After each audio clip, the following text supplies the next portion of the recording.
Eh bien, bonjour à tous, messieurs, dames, bienvenue sur cet nouvel épisode de l'actualité avec moi.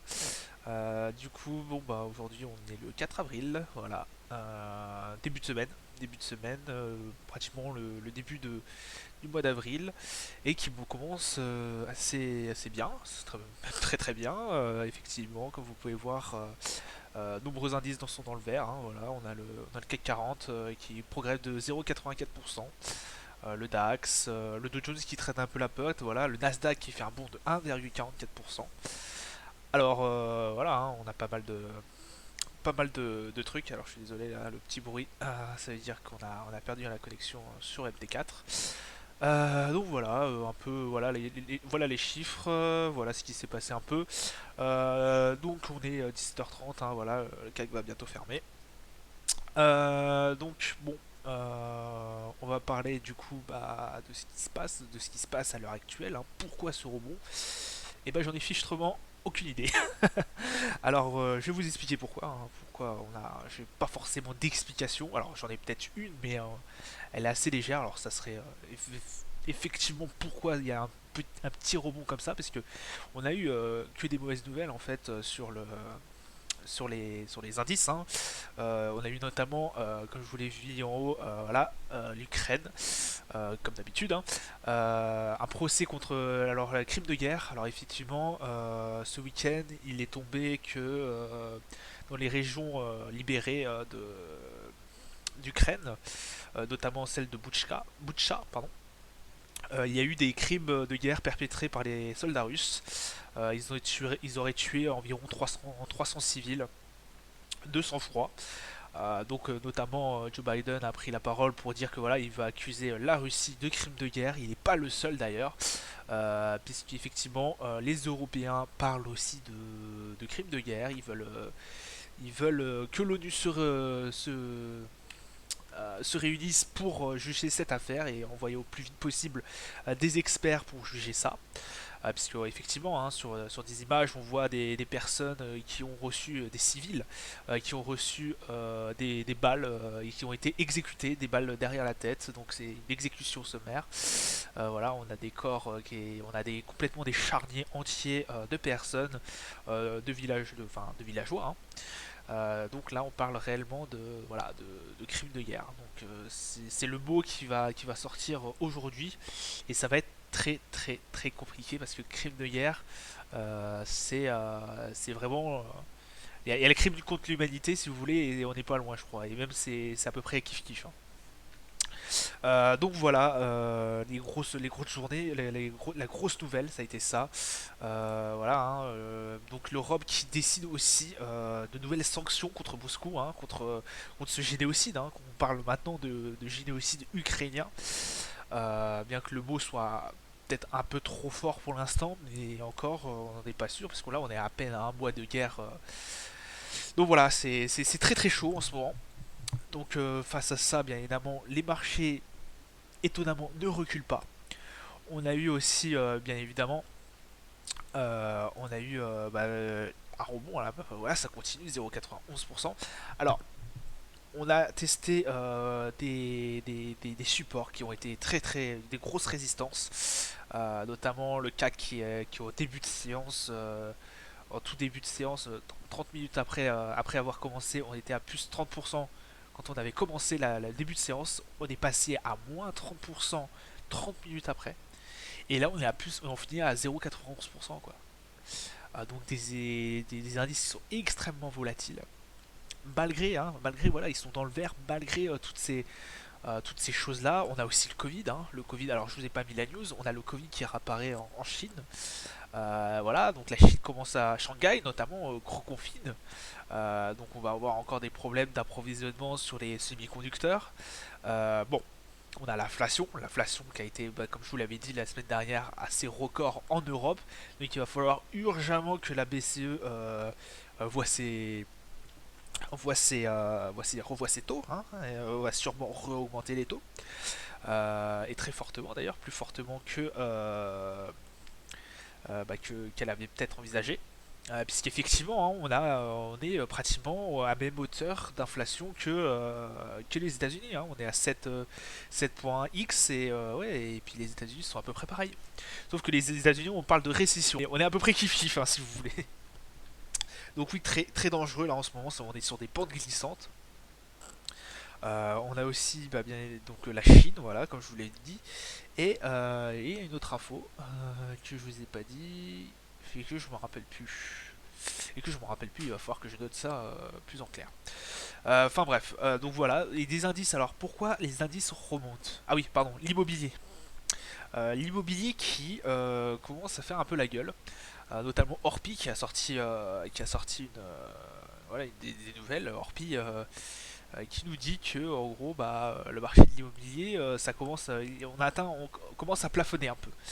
Ça commence à devenir un peu difficile, notamment aussi par la hausse des taux, bon, pour l'instant qui est assez minime, hein, mais voilà. Ça va être, on va commencer à patiner un peu sur le milieu de l'immobilier. Bon, voilà, les ventes, l'achat de biens immobiliers a un peu baissé, si je dis pas de bêtises. Je vous ferai ça, je vous ferai plus un plus gros débrief si j'ai le temps, hein, si j'ai le temps demain. Donc voilà un peu le contexte qui est très très très très dur. Et pourquoi les indices montent? Alors les indices montent, il y a deux choses. Déjà, il y a des résultats qui vont être attendus d'ici les prochains jours, des résultats des entreprises qui vont être communiqués, hein, des grosses entreprises, notamment celles du S&P. On attend des grosses performances sur le S&P. Je crois que c'est plus 4% sur certaines, enfin en moyenne à peu près, hein. Certaines personnes, certains analystes disent à peu près 4%, plus 4% de valeur sur le S&P 500, des valeurs des entreprises sur le S&P 500.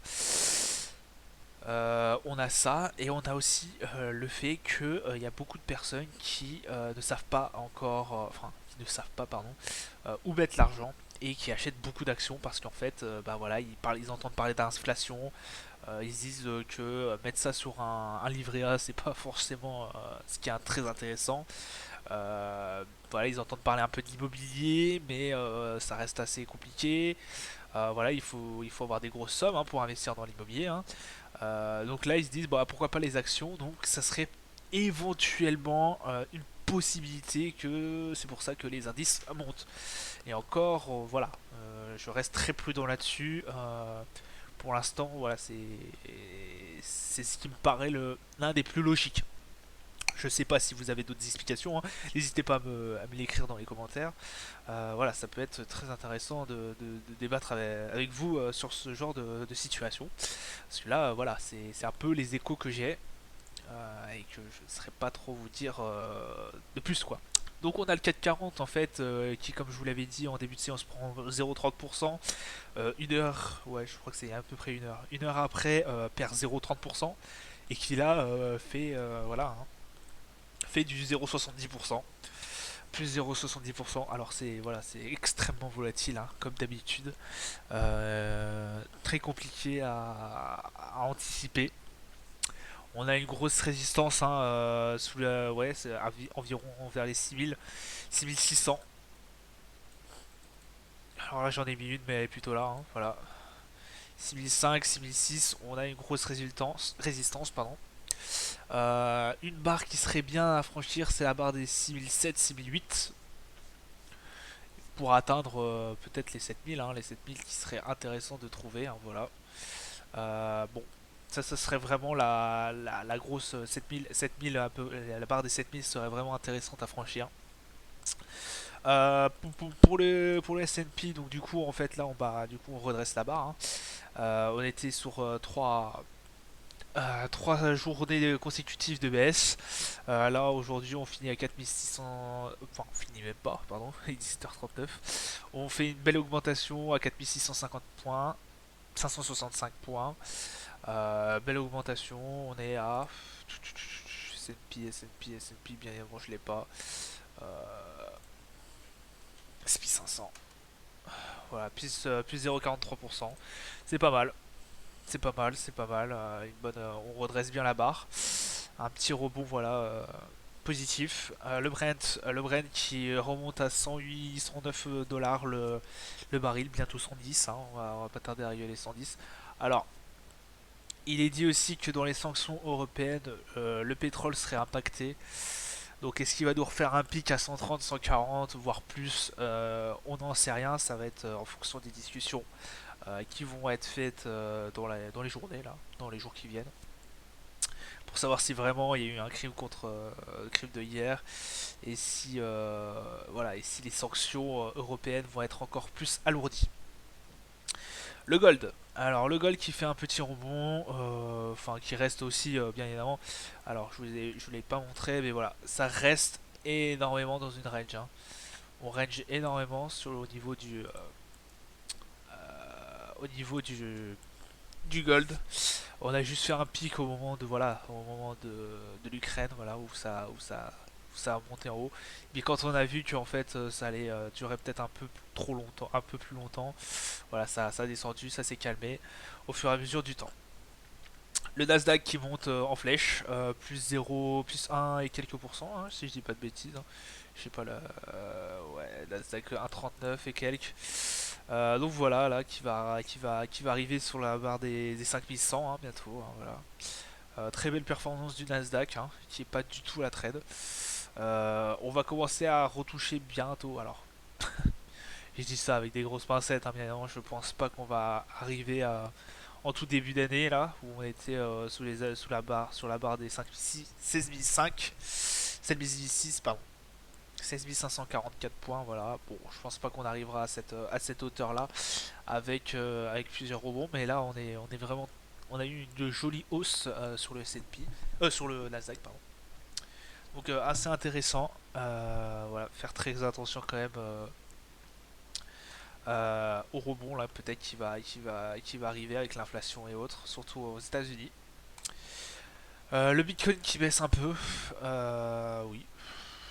Le Bitcoin voilà qui est aussi en phase de range, hein, j'ai l'impression, voilà ça bouge pas trop. Hop, peut-être limite là si vous voulez, mais bon. Toujours au-dessus de la barre des 45 000. Je vois pas trop en fait ce qu'on va pouvoir faire avec le Bitcoin, en tout cas en ce moment.